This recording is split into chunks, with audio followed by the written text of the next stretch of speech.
Hi everyone, my name is Laura Evans and I chose to optimize the ultimate cross-country road trip.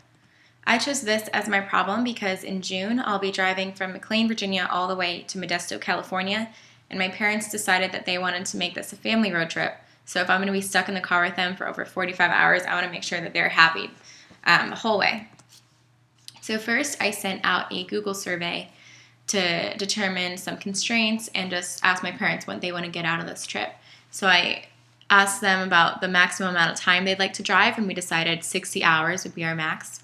I asked them about any destination cities they'd like to see, if there are any friends or relatives they'd like to visit, and then just asked about any other attractions they'd like to see along the way.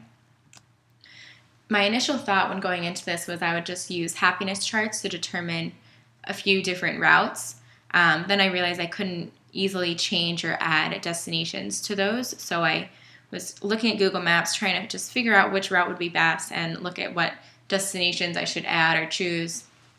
And then I realized I could use their own APIs to do this. So they have ones for directions, roads, and their distance matrix.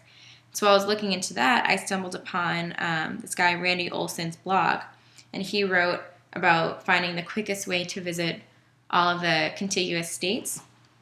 So he had developed a Python code that used a genetic algorithm to make a loop around the country.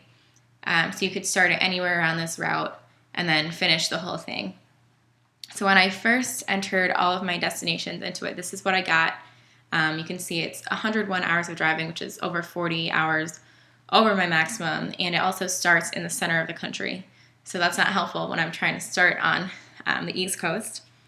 So next, I input all of my cities into routexl.com, which allows you to choose the start and finish point.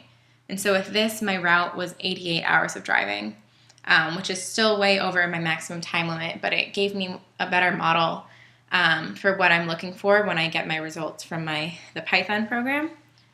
So next, I set out trying to modify the code and figure out a better route. So then I also removed Houston, Salt Lake City, and Bryce Canyon National Park from my list just because they added way over 4 hours of driving to the route. And so when I removed those and entered my cities back into my new Python code, this is the route I got. And it's 61 hours of driving, which is only an hour over the maximum.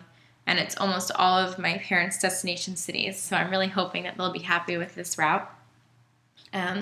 And in the future, I'd like to continue modifying the code so it's easier to change and specify the start and finish locations. And it would also be great if I could get it to take into account the maximum driving time so that the program would tell me if the trip is too long and then which cities are adding the most time to the trip so that I could change those cities to one that's closer to the main route or just remove those completely. So hopefully we'll find out in June if my parents are happy with this trip.